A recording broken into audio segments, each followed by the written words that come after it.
Here we go. Welcome to my Camino, my day 31 of Camino on a treadmill. It's James here in Galway, Ireland, retracing my Camino from my treadmill and following BK Lee from South Korea, who videoed most of his Camino a few years ago. So there you go, that's the setup. And all I have to do is walk and talk and come up with deep philosophical musings and much hilarity. That's what people are saying this show is all about. The numbers are going a bit crazy at the moment. There goes a car. Buen Camino. I'm getting, have to get security detail now because I'm getting hate listens and love listens, but I'm also getting a bit of a stalker problem. That's okay. It comes with the territory, and I'm still staying in my Cullen. I'm after buying a place in Malibu Beach in California, and with some of my earnings, you kind of have to do that, don't you? A couple of Rolexes.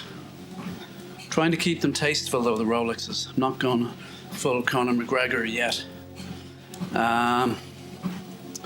So yeah, the fame is tough. I hope it won't change me though. I'm trying to stay sane and grounded. So what have we got for you today? Well, coming up, I was talking to a female friend in America. I'll say no more. Well, no, we don't need to identify anyone. But we were just talking about the general topic of online dating, and it's interesting to hear it from a female point of view. And here is BK's friend. Every so often she walks in front of him. I think she's behind him the whole time. If so, she's pretty quiet. So we are still on the road from, well, right now it says Sansol to Vienna, but the overall journey is Los Arcos to, the day's journey for BK is Los Arcos to Logroño, which is at the heart of the Rioja wine district. When I walked it, there was a wine festival on when we arrived. But I'm pretty sure the hostel I was in had a curfew, and anyway, if you walk in the Camino, if you're going to indulge properly in a wine festival, because it looked pretty indulgent from what I saw the next morning, you'd really have to take a day off, I think. I think I did the Camino with not too much time to spare. Well, I gave myself 5 weeks, took 2 rest days, did it in 34 days. I could have done it quicker, but I could and I couldn't, as we say in Ireland. I could and I couldn't. Had I do and I don't. Do you know that kind of a way? BK's waving his hand in front of the camera. What's he trying to do? Is he trying to shake up the GPS on his phone? We'll never know. Lovely blue sky with nice fluffy white clouds. Little fluffy clouds. They went on and on forever. Sorry, I'm quoting a song now by The Orb. I haven't a clue what he's doing. He's just shaking his hand around. Okay. Maybe he's got wrist strain from steady now, from using the walking sticks. Don't know how else he could have got it. You at the back of the class, out. None of your lip. Now, let's get some water into me. So I'm here on my treadmill. It is Tuesday evening. We're Easter week. Gonna have Friday off and Monday off. Woo! Still on lockdown though. Can't go anywhere. That's okay. I got my Camino. I feel like when I do it, I'm traveling. I missed like the last 3 or was it 4 days? So, I'm finding this tougher than the real Camino in some ways, and it shouldn't be. Only an hour a day, but I really have to get up early to do it before work. If I don't, I find it hard to fit it in. along with day job, writing, and just general farting about. Hard to fit it all in. The farting about is really important. So coming up, I was chatting to my friend in America, female friend, and we were talking about the propensity of men, certain men, to send certain photographs of certain parts of their anatomy to women as a form of communication on online dating. And we had an interesting conversation about it. My friend was saying, you know, like the aesthetics don't help, you know.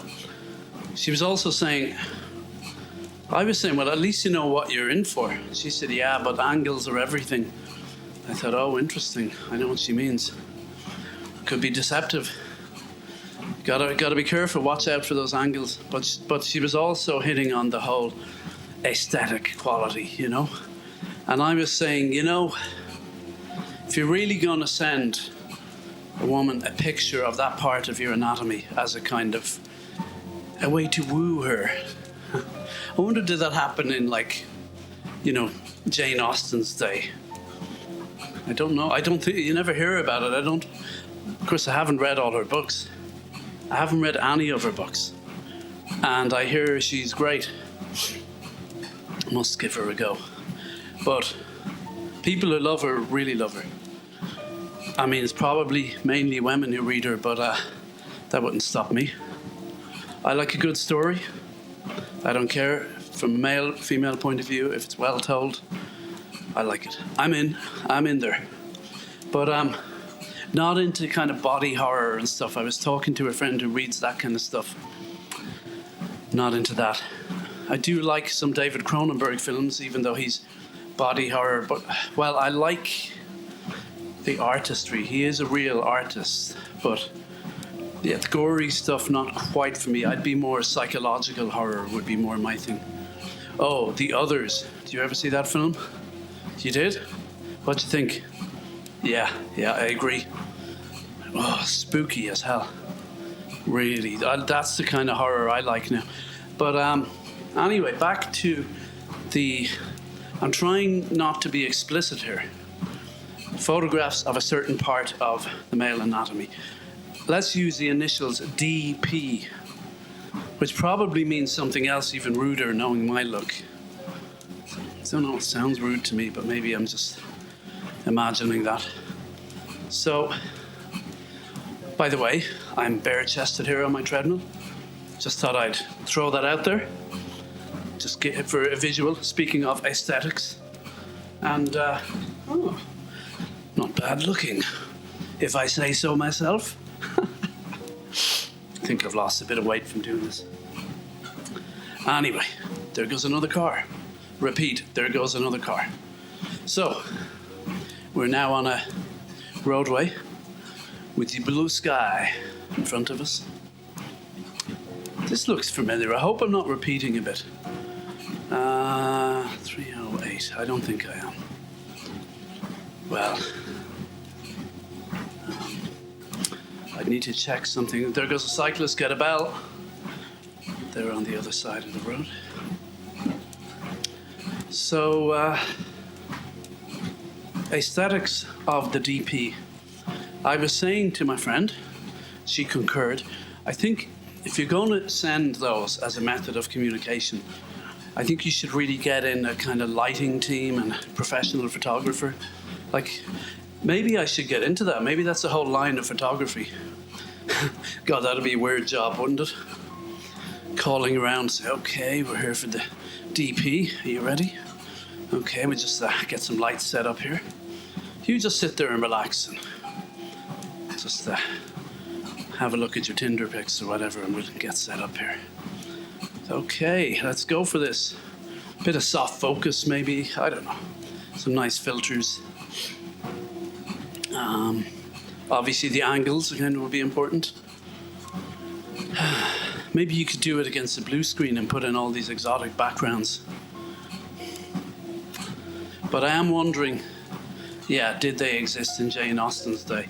I see all these cars and I can't hear them though. Isn't that fascinating? Maybe they did, Mr. Darcy. I wish I could quote some lines now, and the only one I can remember, is it from, no, it's not Emma, it's that other one. Oh God, it's been made a million times, Pride and Prejudice. It is a truth, what's it well observed, that a man in need of a blah blah blah. Anyway, what would my take on it be? Oh, we gotta look it up. Let's see, can I paraphrase it? Hold on a second. I think I'm going to use Google Assistant, and I don't think it'll stop my video camera because that's on a different phone. I don't think, I've had catastrophes before. Let's see, let's go nuts here. Hey Google, first line from Pride and Prejudice, please. According to National Library of Scotland, it is a truth universally acknowledged that a single man in possession of a good fortune must be in want of a wife. Okay, I hope you heard that. So let's have a look. And let's read it again. See, can I paraphrase it? Sorry, I had a thought that I've completely lost. Okay, doesn't matter. So, I can't see this too well, bear with me. So on the fly, because this is how not crazy I am, I'm gonna just, well, let's see. It's a truth universally acknowledged. It is a truth universally acknowledged that a single man in possession of a good DP must be in want of, well, I'm trying to phrase that politely, must be in want of, I'm not sure he's in want of a wife, shall we say that? It is a truth universally acknowledged that a single man, no, it's a truth universally acknowledged that a single man in possession of a smartphone will sooner or later take a picture of his anatomy and send it to his prospective wife. Yeah. Doesn't quite roll off the tongue, does it? No, it doesn't. It's Jane Austen. There goes a tractor. Hey, Buen Camino. And I can't hear a thing. Imagine that. I can hear the footsteps, but no traffic. But I have to say, big tractor fan, me. Regular listeners will know my second or third episode, I had a big chunk about tractors. About tractors as icons in Russian cinema. And the film by Medvedkin, in which the tractors, was it one tractor or loads of tractors, went nuts driving all over the country, which was actually a critique of the collective farms. I don't know. I think he managed to escape being locked up, but probably fell foul of the authorities at some stage. There's a film about him called The Last Bolshevik, for those interested. Back to the subject at hand. So yeah. So like, when was the first DP taken? I saw there was a comedy show on, I think it was BBC4 some years ago, called A History. Oh, there's another tractor. Oh man, I'm digging the tractors. I was saying in another episode, BK is holding up his stick and pointing it in front of him like a lance. Here comes another car. So, I was saying, wouldn't it be cool to have a tractor? Like, maybe I should get one someday. I mean, see, what's the deal with driving them on the road? Because you get cheaper diesel for them, but if you're not using it for farming, is there some loophole? Surely someone would have discovered that loophole by now. I'd kind of like to have one, preferably with no cab, which isn't allowed anymore, I think. On a nice day, just go into town on it. I know they're a bit loud, I'll give you that, but as I was saying, I was just imagining a businessman in a suit and briefcase driving into work in a tractor with a Rolex watch. Yeah, that's you don't see that much, do you? No, wonder why. They are kind of cool though. Like, if you're going in the rush hour traffic, you're not going to be moving much anyway, so might as well take a tractor. I suppose the car park space would be kind of hard to fit into. So I'll get more water into me here.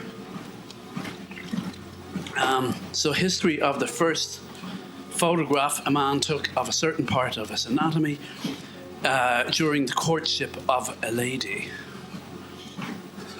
I must talk to some scholars of Jane Austen and the Bronte sisters and Charles Dickens and whatnot to see, is there any mention of that in their books? I have a feeling we'd know about it if there was.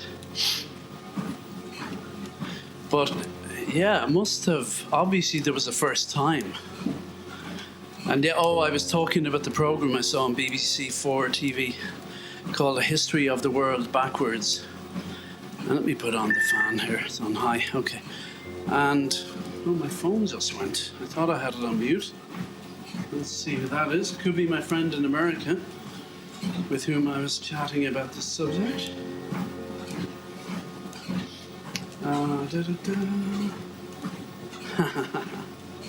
Yeah, I just told her I'm going to might be talking about this, and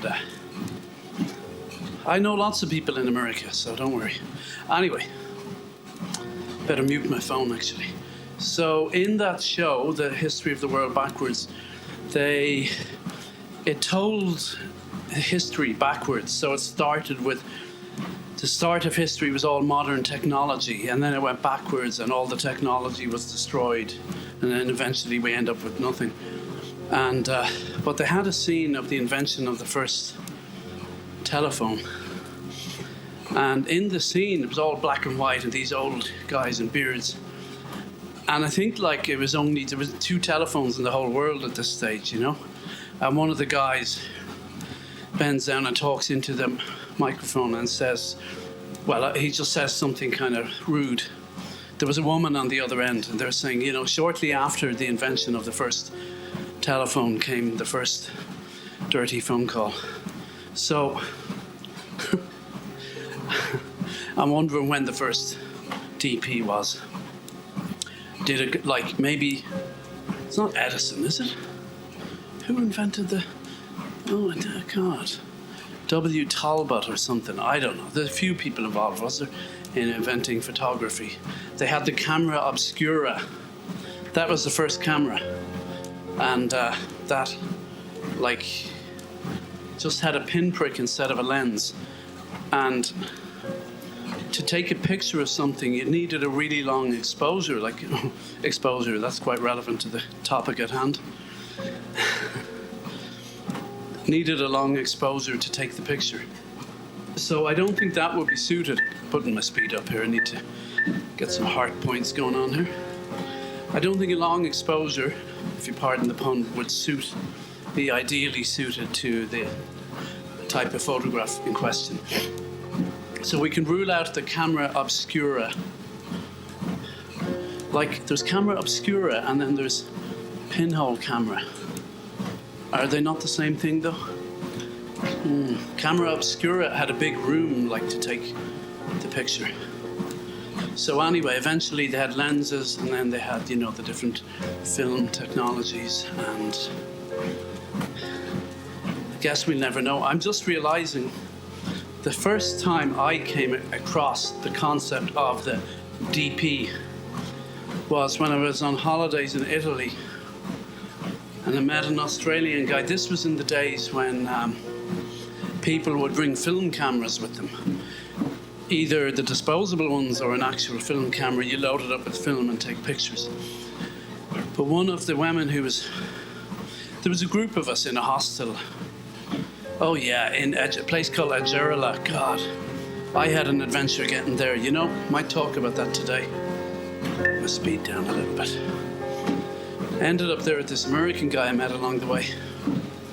That was great. Yeah, from Napoli to Agerla. I ended up going back there at least once since. Lovely little hostel there high on the Amalfi Coast. But, yeah, I'll tell that story, but let's just wrap up the current train of thought. Oh yeah, so one of the guys took the camera from one of the English women who didn't know this, and went to the bathroom and took a picture of a certain part of his anatomy. Apparently that's the thing people do. and then she'd be shocked and horrified or whatever, and she developed the pictures. Yeah, I don't know. That's kind of worse than doing it on Tinder. At least on Tinder, I didn't even know that was a thing. Like, who invented that one? Yeah, that's kind of aggressive, I think. Again, you know, the photograph shops, I wonder, do they throw them out? The developers. See, in the old days, kids, we had to develop pictures. Kids, I hope there's no kids listening. By kids, I mean anyone under 40.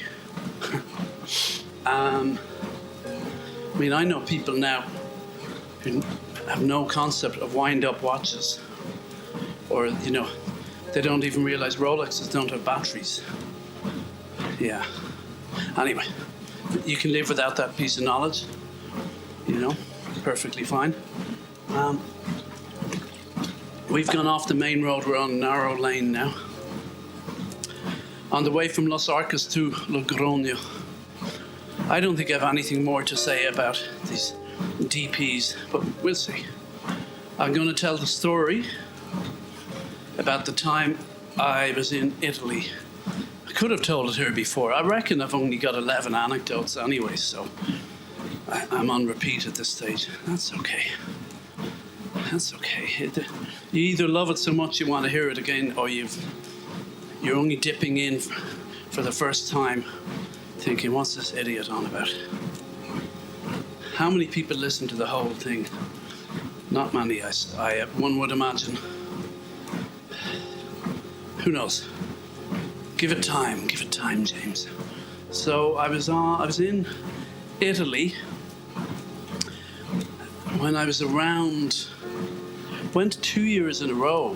One of them I was maybe 29, another I was 30. I do remember actually, hitting 30 in Assisi. What a great place to hit 30.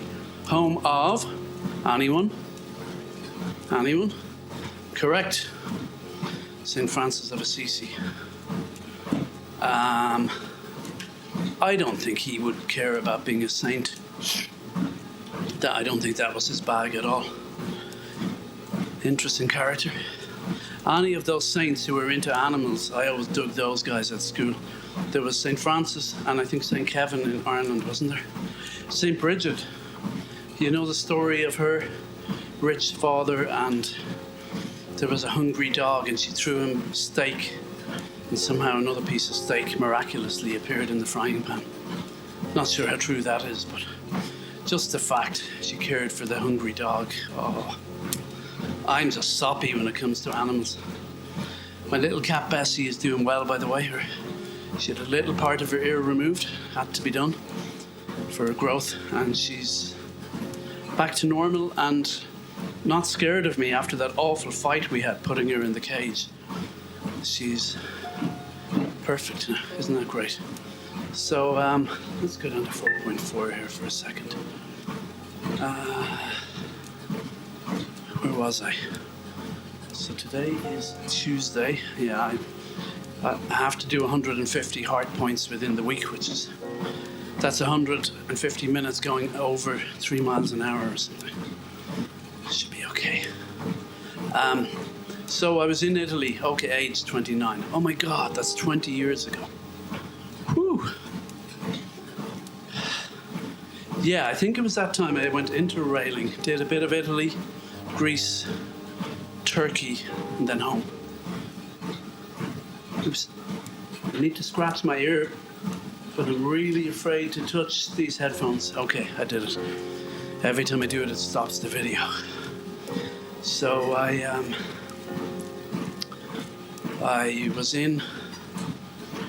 ended up in Napoli. I've probably told it before. I do remember I was where did I meet the American guy? I can't remember his name. He was younger than me. He spoke Spanish, which helped him a lot with the Italian. And but we met somewhere. I must have met in Napoli, I'm thinking. No, I think we met on a train. It's a good story. So, but before that, I was in, or after, I don't know. Actually, maybe that's the next year. Anyway, I was in Napoli near the train station. Napoli is known for pickpockets and all that. And of course, most towns near the train station is often, seems to me, to be the dodgy part of town, doesn't it? It's not just my opinion, that's a thing, right? So, the young English guy chatting, this Italian guy, Napolese guy, and two young women. Like I say young, I'm not sure if, I don't think they were underage, but they were young anyway. I mean, I don't think they were that much younger than the English guy, but I just knew the man and the two young women were chatting to this English guy, and it was obvious to me it was a kind of honey trap or something. BK is stopping, checking his bearings. Okay. Every time he stops, I still hear the sound of moving. Must be the person behind him. God, I'm so interesting, haven't I? Everything I say is interesting. So, let's get some more water into me. I remember just somehow overhearing them speaking English, and I got chatting to the guy. And I should have just said to him, I could see that look in his eyes where he just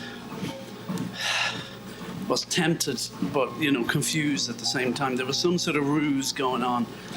I should have just said to him, hey, thrown some dollars on the table or lira or whatever and said, come on, let's get you out of here. He might have thought I was part of the ruse then.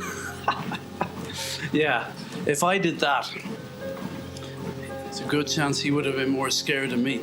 But no, the fact I wasn't local, I was obviously a tourist.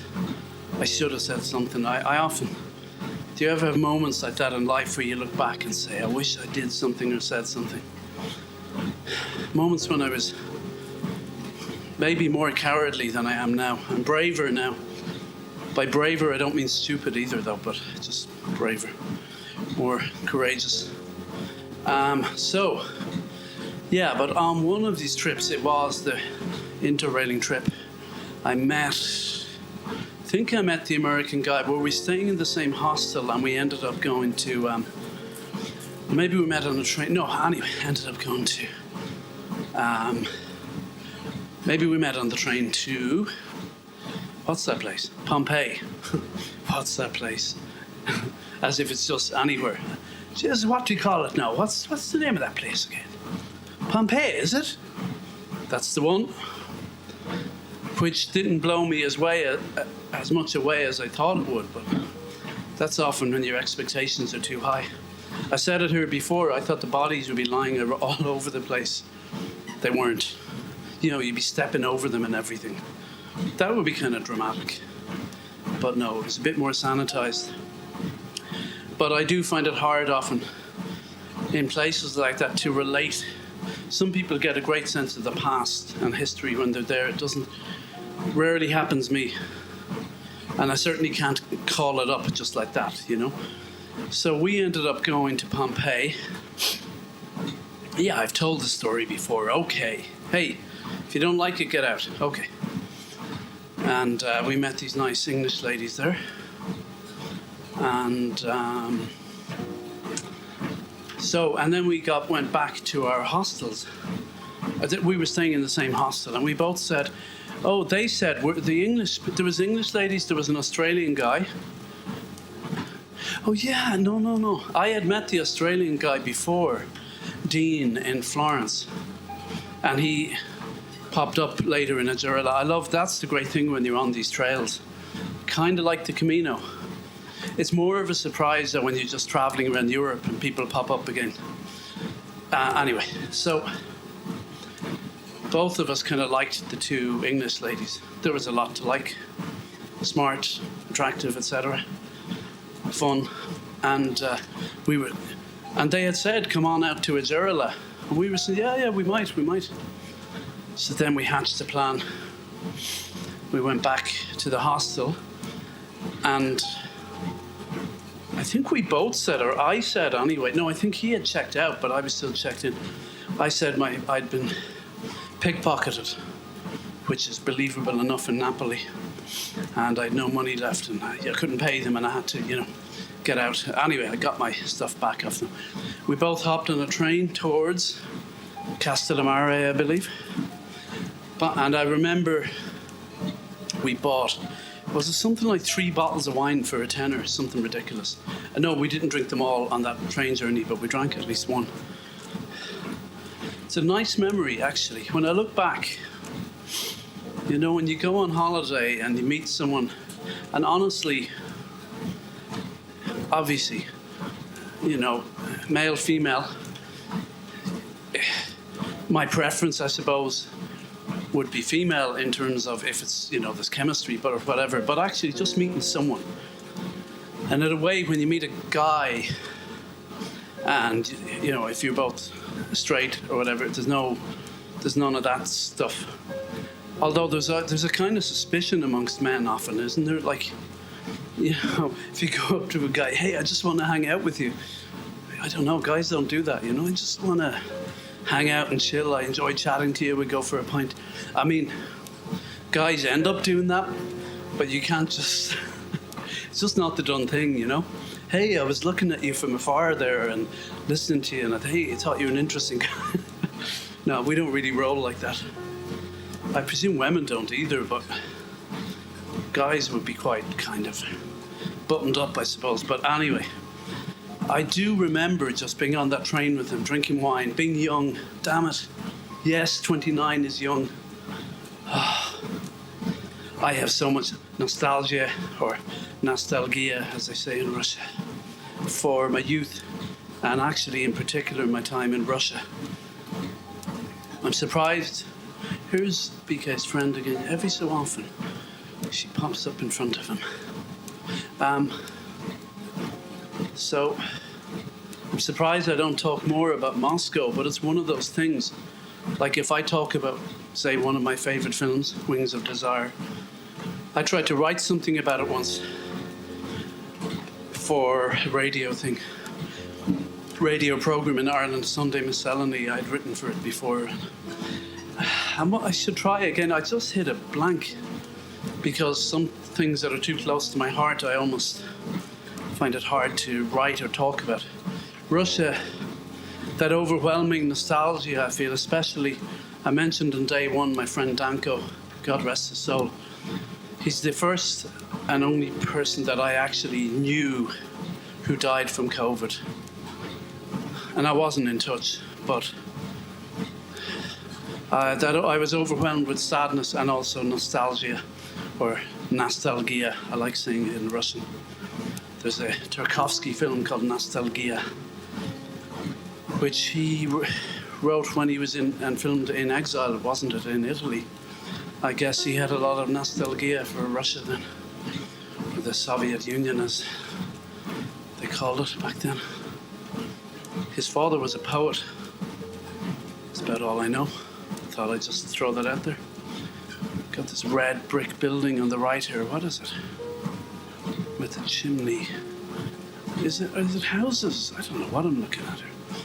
It must be housing there. Why did I thought crematorium when I saw the chimney, which is a silly thought. No, it's just a red wall now.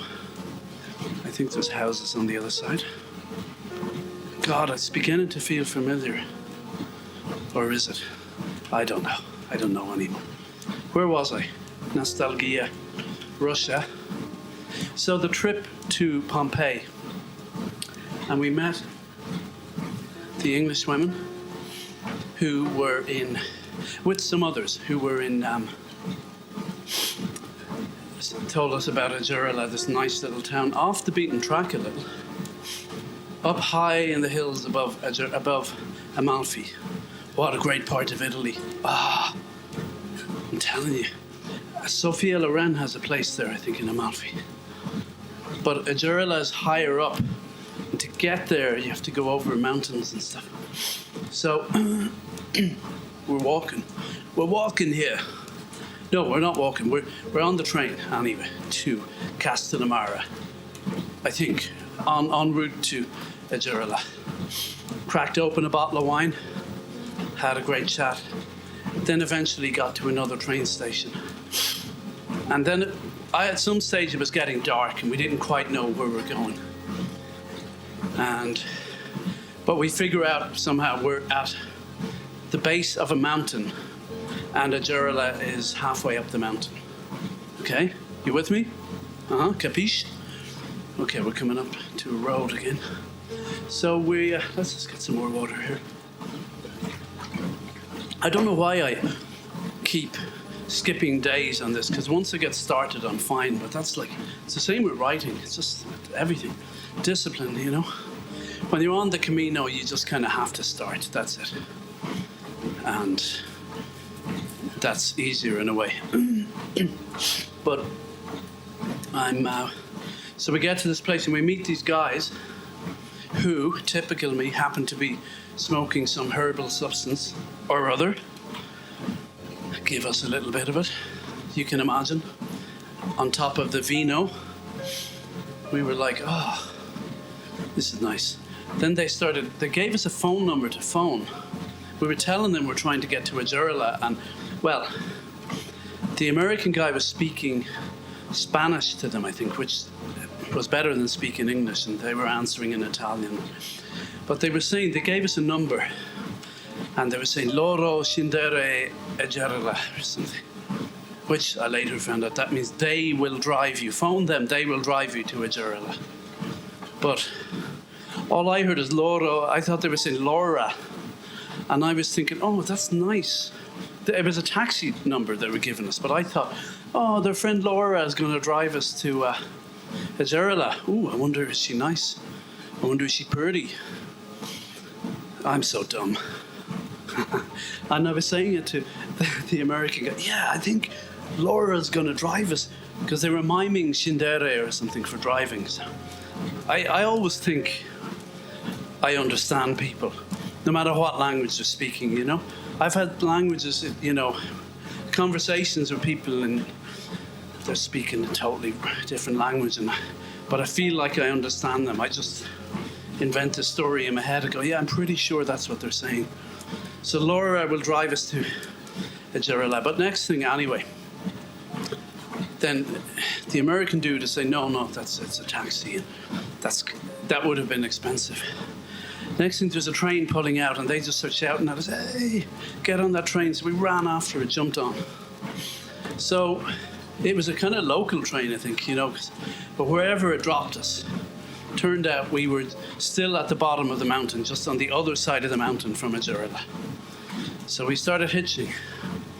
Managed to write a sign somehow, Adjerla, por favor, isn't that it in Spanish? Imagine I did the Camino and I'm questioning, is that Spanish or Italian? Yeah. Anyway, we put Adjerla on it. And actually, luckily enough, there was a while where I thought we're going to be sleeping rough here. But we'd have managed. I've done it before. Hola, Buen Camino. He's talking to someone there. And a guy came along. Turned out he lived in Adjerla, he had a cafe just around the corner from the hostel. So we end up arriving around, I'm going to say midnight because that sounds dramatic, but it might have been 11 p.m., but it was late. Come in, there's the English ladies and a few others. Oh my God, you made it. And Dean, the Australian, whom I'd met elsewhere, pops up. So, don't trust this fella or something, he says. Oh my God, you made it. But have I come to the end of the story? Oh my God. I always start these stories thinking they're going to be great. And then I realize, for an outside observer, it's not that great. It's great for me because I have the nostalgia. Oh yeah, that's the place where I met the guy who took the photograph of a certain part of his anatomy on one of the English women's cameras. Did I tell the girls after, the English ladies? I may have, actually. Anyway, I'm sure they survived, but that's definitely cruder than doing it on a dating site, I think. But my friend was telling me one guy she was talking to was kind of, sending increasingly provocative pictures, and she said, oh, something like, I see where this is going, but don't go there. But then he went there anyway. That's really crossing the line. And then he's saying he's looking for a relationship. Doesn't sound like it to me, but who am I to say? And I'm certainly no saint. I'm not saying there's even anything wrong, but it's just if you're pretending to be looking for one thing but looking for something else. If you're looking for that, be honest about it. That's what I say. That's on online dating. It's a vulnerable place for everybody to some degree, and honesty is the best. Now we've arrived in, I presume it's Vienna. So what can I say about it? Apartment blocks on the right. Modern kind of looking. It's not, doesn't look very touristy. And I've got 20 minutes to go about, haven't I? Yeah, 19 minutes. Okay. Let's have a water break. So, that's my Edgerilla story. Oh, another story. So one of the English women I met there, she grew up in England. Her father was English or Irish, English I think, and her mother was originally from the African continent. I'm not sure which country. The important takeaway from this story is she wasn't a native English speaker. Buen Camino. Just saw a pilgrim there going the other way. She wasn't a native English speaker and wasn't familiar with the idioms. And BK's friend. Yeah, I know. They're speaking English. I have lunch quickly. Yeah, no restaurant. Yeah, restaurant is higher. Yeah, high five. High five. I don't have money. Who's he talking to? Okay. Yeah, I had Korean friends in Russia. Oh Han-jong and Jae-hung. Jae-hung, I found it really hard to understand what he was saying.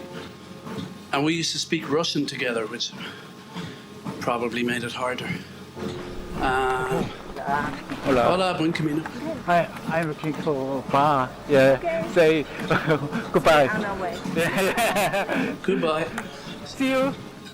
Oh, she's left him. So she was walking behind him all the way, and now she's gone. Okay. Anyway. He's laughing. Hola, Buen Camino. Oh Han-jong said to me she couldn't understand Jae-hum when he spoke Korean, so I guess it wasn't just me. I liked the Korean food that she used to make. I don't know what happened to her. We lost track of her completely. She visited me once in Ireland. Buen Camino. Hola. Buen Camino. Hola. And so where is BK going? Because he's meant to finish. Maybe she was going to a hostel and he's continuing on to Logroño. That must be it. Looking for an arrow to follow. All these people sitting out in the street. Hola.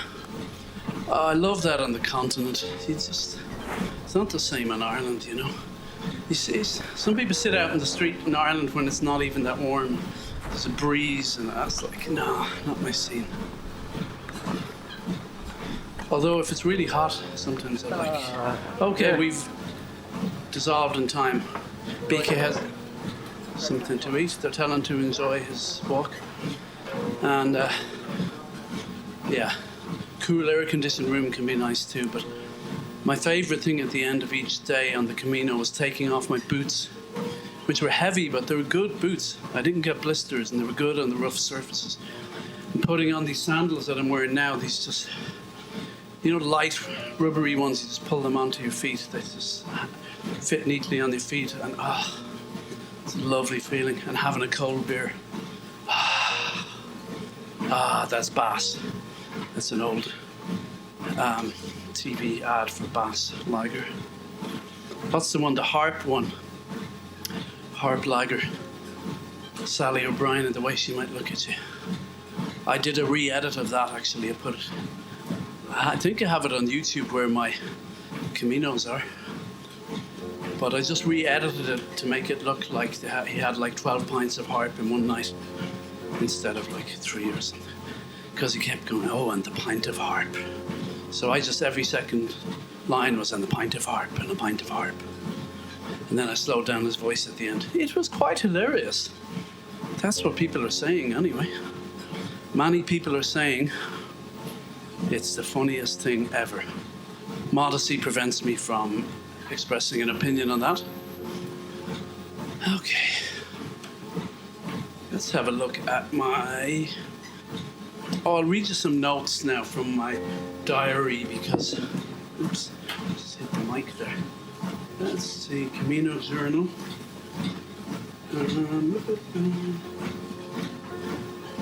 So, day 4. So this is pre-Estella. This is before where we are now. Knees killing me. Email from the woman who fell.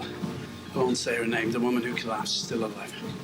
Steffi and Jess, give me knee medicine. Beautiful cats everywhere. Prayer for today. Dear God, send me an effing stick. Oh yeah, I've read this already.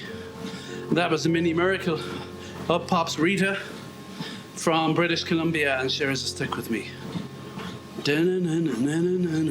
I'm trying to hum.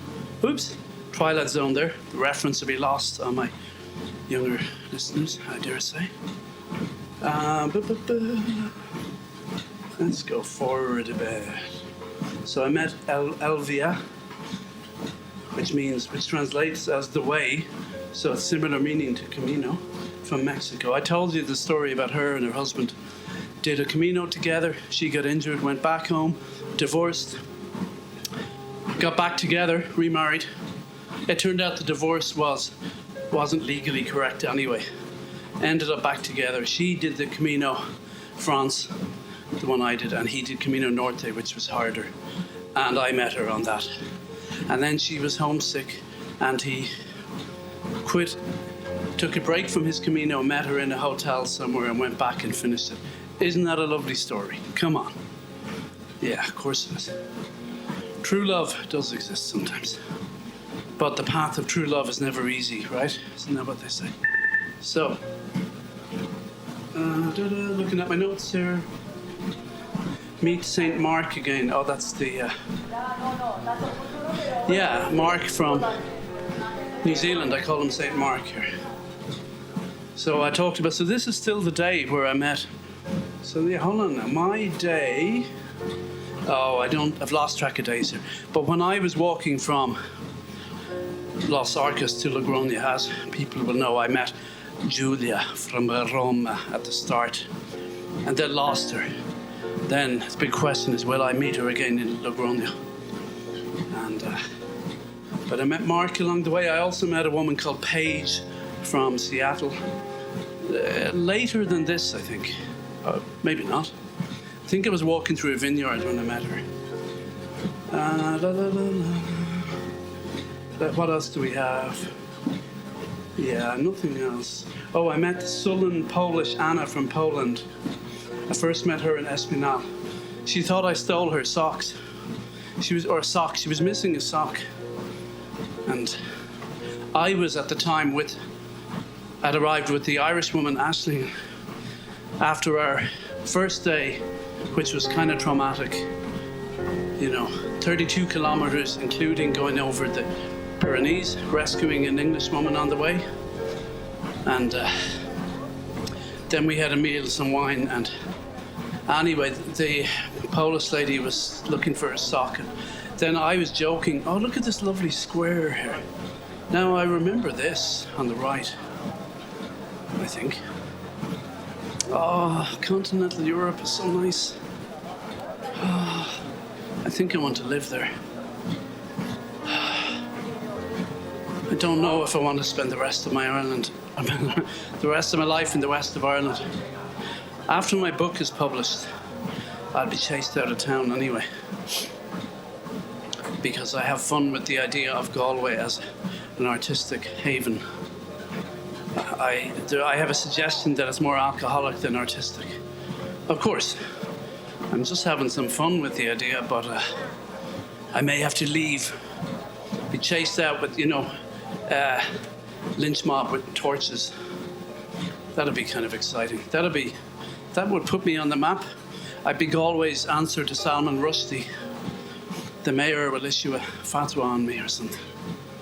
So nice narrow street here, lots of outdoor people sitting outside cafes. See, I'm more cut out for that, sitting outside cafes than walking. Anyway, we'll get there. We'll get there in the end. So what else was I saying? Oh, the Polish woman. Yeah, I was joking with Aisling there. When she'd go away, I'd say, oh yeah, I took her sock. Speaking in some generic rural Irish accent. And then she was, I think you took my sock. It sounds mean, I know. I was just, honestly, had a crazy day. I was just having fun, but I met her then again in Los Arcos and had a chat with her, and I was nice to her. I was just coming past the lovely church on the left. Oh, beautiful old walls. I love all that stuff. What's not to like, right? So that's enough of my notes. Okay, so the DP topic. I think I've done what I can with that, and might revisit it later. Let's see. That's enough from my diary. Topics. Samim. Could I talk about him, I wonder? Let's see. Oh, Afterlife, the film, not the so allegedly deep Ricky Gervais effort.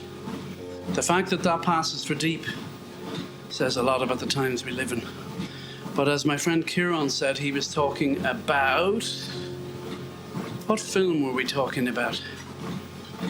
And the reviewer said, well, oh, look at this, we're going under an arch. It's one of those arches, and on top of it, there's a statue of a saint in a glass window, you know, those kind of things. So, BK's looking around, hope he knows where he's going. We're in a kind of modern part of the town, not much to say, really, about it. Where was I? Samim, my friend in Russia, yeah, but I was going to talk about something totally different.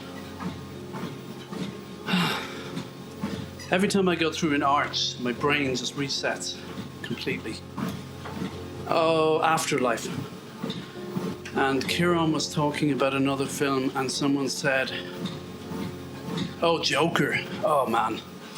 If you think a glass of water is a swimming pool, then you'll think this film is deep. Yep, I concur completely. Oh my God, it bored the proverbials off me, shall we say. So, anyway, onwards. I was thinking of doing 2 sessions tonight. No, it's after 10 now. I'm not going to do 2. I want to do some more writing anyway. Now, 3:53. Oh, the interesting thing is, so in 7 minutes I'll be finished, but the problem is, I then have an hour and 30 minutes to go. Whatever will I do? I could go 15 minutes more now, but the episodes are long enough at an hour each. The next 2 could be 2:45s. No, I can't do that. Damn it, I'm going 15 minutes extra. Am I? Oh, I don't know. Maybe not. We'll see. Might go 5 extra. Samim, my friend from Palestine, whom I met in Russia when I studied there in film school in 92 to 93. That seems so long ago. It is so long ago. 30 years. Oh, is it? Oh my God, it is. 92 to, oh my God, 30 years. Oh, it's just right now that's making me sad, genuinely, that thought. But that's life. It feels like a blur. I know they say youth is wasted on the young, but I feel much more alive and present nowadays. And connected, you know? I think for a long time I was disassociated, but maybe that's an illusion I have now. But no, I think I was. I didn't even know that word back then. But I suffered more when I was younger, you know, and a lot of it was like a lot of suffering, you know, self-imposed. A lot of it's in the mind. I'm not going to say all of it, but certainly the mind is a factor in suffering. And now when I think about Russia, as I said, nostalgia. I did write half of a young adult book set in the Soviet Union, inspired maybe by that nostalgia, but I parked it. I could see myself revisiting it, but I have other books. We'll see. I'm on the current one. Started off as a romantic comedy, and now it seems to be about people, burnt out TV editor, and it ends up now. There's 3 male Irish characters who are all in some way burnt out from the TV and film business, and certainly I know enough people like that. And I was talking to someone the other day. She hurt her back filming lots of, shooter director and lots of crappy fact TV, whatever they call it, factual entertainment, paid peanuts. It's one thing, she was rolling down the snow on her back filming something and carrying heavy gear and everything. And honestly, once you're done, they throw you on the dust heap. I'm not being melodramatic here. It's true, And that's kind of coming out in the book, but it is also a comedy. So, and I'm not forcing that theme on it, but yeah, I'm going with it for the moment. So now we're going down a kind of laneway here. Red brick on the right, kind of just wasteland, sort of, to the left, shrubbery, but nothing too exotic looking. And will I go a bit more than an hour? I will. I might just go 5 minutes more. Or will I even bother? Because maybe tomorrow I should just do 2 45s. Maybe I should just finish up now. Let's do that. Okay. No, I won't. Lordy. I can't believe I'm leaving these unedited, I know. You're thinking, God, I could do with a bit of editing. Hey, welcome to my head is all I can say. My head could use a bit of editing. Now we're turning around, turning right. Sun to our left, that's certainly better than to our right. And a little bit of shade. Bird song, no people. I have nothing left to say. I was going to talk about Samim, Palestinian friend in Russia. He probably needs a whole episode to himself. The problem is, to quote him without being explicit is almost impossible. I still left one bad word in one of my episodes and I couldn't find it to beep out. So, what can you do? Them's the breaks. So, at some stage there will be an airport to our right, will there? Or I'm thinking of coming into, Burgos, I think, yeah. My favourite city was Leon. Burgos was nice, but I ended up staying in a sort of more financial district, and as soon as I stopped, I got a cold, chest infection actually. But then Leon, I ended up staying in a hotel that was a converted monastery, and took a rest day, and yeah, that was lovely. Oh God, that was lovely. In the old city. Now we're coming up to these gates. He's looking at these gates. Okay, and onwards, Christian soldiers. Okay, I think I've hit an hour, have I? I have gone, just hit an hour now, and I have 1 hour 30 minutes left. Yeah. You know what, I'm going on. I'm doing another 10 minutes or so. Has to be done. I need to get ahead on my Camino, so sorry for giving you the false hope, but the penance continues. True Catholic fashion. We must suffer to arrive at our heart's desire, or something like that. So, I suppose I better think of something to say. Can I talk about Samim? Oh, that year in Russia. There was a few Irish people we went over through an agent. And then we met Samim from Palestine, Anders from Sweden. A little bit of a clash there, maybe with those personality clash. So Samim, you know, I really can't quote him. He was always swearing. But he sets up in a room with one of the Irish guys and puts up a Hezbollah flag or something. He was being provocative though. He buys a gun, rich kid, bought a gun in the black market. So, yeah, one Christmas, we were like, the Irish group said, let's get a Christmas tree and get organised. We ended up holding a Christmas party for a load of people. It was great. And, but anyway, we said, okay, we'll go into the Centralny Market, or whatever they call it, Central Market, to buy a Christmas tree. And Samim was there. Hey, I come with you. And we're like, hey, but what do you care about Christmas? Hey, I'm a Catholic, mother. I can't quote him without the swears. I'm a Catholic, mother. Beep. After all his Hezbollah talk. So, and he's packing his gun to buy a Christmas tree, as you do. But that was a great Christmas party we had. Samim, yeah, I remember I was thinking about this the other day.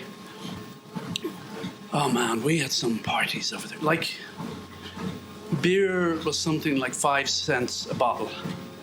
$5 cents a bottle.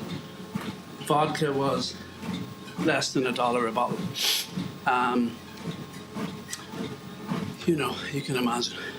He had one party, he had a whole bucket full of walnuts and 100 bottles of beer, he said.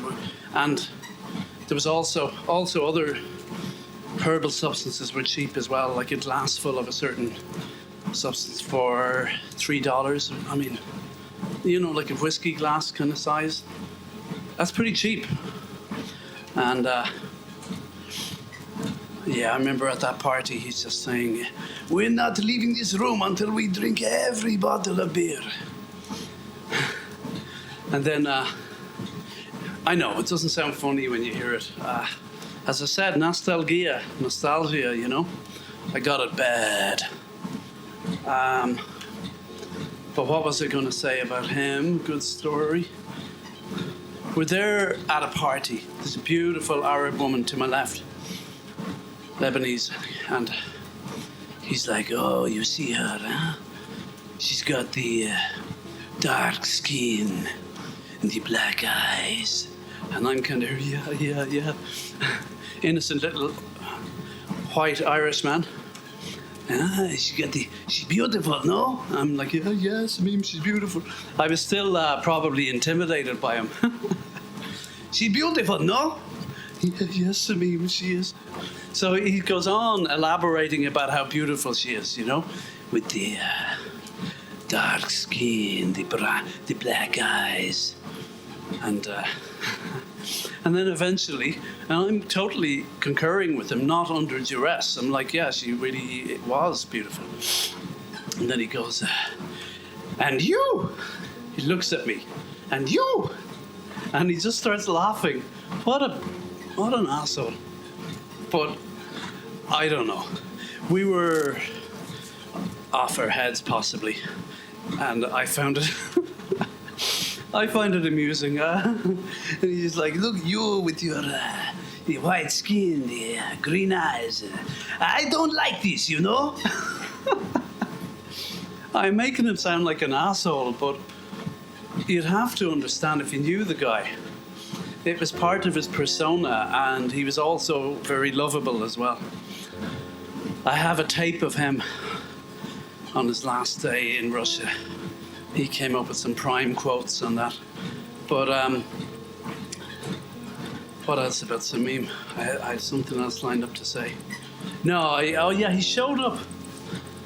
I googled him recently and found an article about him. He's running a pub somewhere in, not Gaza now, somewhere in Palestine, but in the, I'm not sure. But he has a mixture of Arab and Israeli, Jewish and Arab, I think, customers. But the guy who interviewed him said it's like interviewing someone from a mafia movie or something. But I'm not on Facebook anymore, but I tried to send him a message. No answer. My friend Dennis tried as well, so looks like we're persona non grata. Do you know something? If I'm ever in that neck of the woods, I'm going to track down his bar. We talked about making a movie together after college, but you know, people talk about that stuff, and then you end up, as an English guy said to me once, at 3 a.m. in Soho or somewhere in the centre of London. He says, you go to film school because you want to make movies, and somewhere along the line you end up pushing buttons at 4 in the morning. So that's what happened. Let's see, time-wise, 4:06. Okay. I'm about to hit 4.8 kilometers. I might as well go to 5 kilometers. So I might as well. Samim Bishara. I'd love to meet him again. And there's Banka, with whom we studied, now is a well-known filmmaker in Russia, making like horror films, I think, which was always his thing, or action horror or something. Fair dues to him. I guess he's technically the most successful of us. At this point in time, I hasten to add, I'm working on changing that. I used to be really driven by the idea of success. Not as much so now, but I still have an ambition. Like, I want my book to be successful both critically and commercially. They're both important. The commercial is important too, because I'd love to make a living writing, you know. But yeah, I think I'm moving towards, like, the editing now. Yeah, my day job is fine and it pays the bills. I'm not, the idea of being big shot movie editor, it's almost a contradiction in terms. Nobody cares about the editors. They really don't. If you find a nice director to work with, great. But there's a lot of slog, and often you're just nurturing directors with fragile egos, allegedly. Between my treadmill and my book, if they ever see the light of day, I'm safely talking myself out of future employment as an editor. Good, which is good. We're coming under a tunnel here. We're coming under a tunnel with graffiti. Okay, and light at the end of the tunnel. What does the graffiti say? I'm not sure. Okay. And we're coming out the other end. Still got a lovely blue sky. I'm going to be hitting 5K any minute. 4:08. I'm going a little longer. I'm going to go, yeah, a few more minutes if you can bear with me. So, Samim Bishara, Anders Banka. Yeah, my friend Dennis was there too. He stayed a good few years. Shane, Peter, Fionn, Anne and Claire, they were on a fashion course there, or the costume design part of the film school. So they weren't in class with us. And it was quite an experience. I could tell you about the time we were invited to the Irish embassy. I think it was St. Patrick's Day. It was certainly an Irish celebration.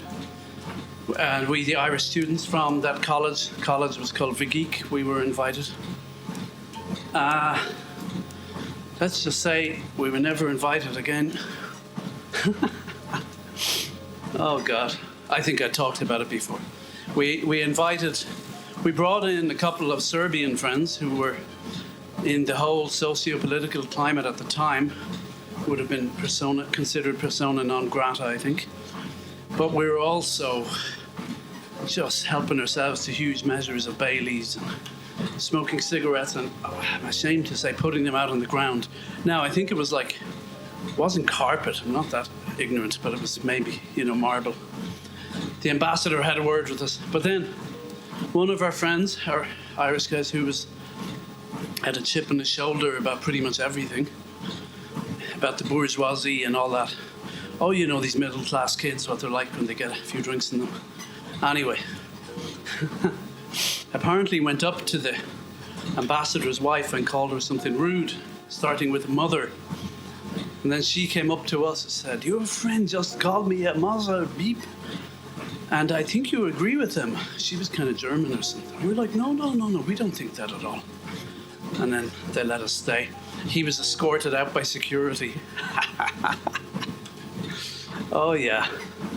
Like I say, never invited back. I wonder why. God, I love all those stories though. I wasn't really a bad boy. I wasn't like, oh, Buen Camino. Lovely tractor there. Lovely red tractor. I didn't have the build to be a bad boy, but I wasn't totally well behaved, and I'm glad I wasn't. I think less chance of having a midlife crisis, Wouldn't I have had it by now? I think I had mine when I was 13 or something. So, no, life is good, life is great. And I'm gonna wrap up. Let's see how we're doing time-wise. 4:12. So the next one will be about an hour and 20, a bit less. And I'm coming up to 5.2 kilometers at my end. And it is 10:30 p.m. here. Okay, so here in Galway, Ireland. Gonna wrap it up, I think. As soon as I hit 5.2 kilometers, which is any second now. And 4:12. Okay, I'm gonna go to 4:15. 3 more minutes. Can you hang in there with me? Would be much appreciated.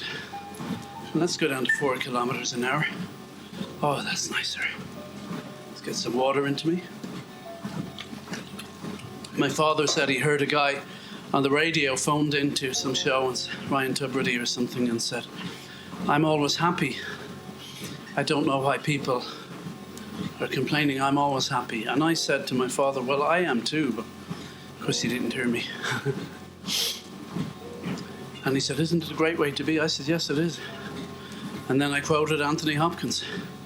"I expect nothing and I accept everything." Now, do I always live up to that? No, but it's only in recent times I seem to have arrived at this position. And of course, at times, it's challenged. But I do try to remind myself that, stop expecting, start accepting. And I do it more and more anyway. And then when I stop doing it, I remind myself. So we're here on roadway. It's not a narrow road heading. Now there are vineyards to the right, maybe and the left, I think. So we're coming into Rioja district. I used to think that just meant red wine. That's how stupid I am. And what are we doing? We're nearly at 4:15. And that it would be perfect time to end. Yeah, perfect time to end. So, 30 seconds to go. Stay with me, bear with me. You could miss something that could change your life forever. So, just any second now, a profound insight is gonna come, I think. I'm glad I did this session now. and looking forward to going to bed, maybe write a little bit. So, and hopefully, I gotta do one first thing in the morning. Easter weekend coming up, try and do a few over that period. And I've nothing else to say about men photographing parts of their anatomy other than I don't think it's gonna go away anytime soon. But surely we can find better ways to communicate. Okay, I'm gonna stop now. Okay, so good luck, God bless, and Buen Camino.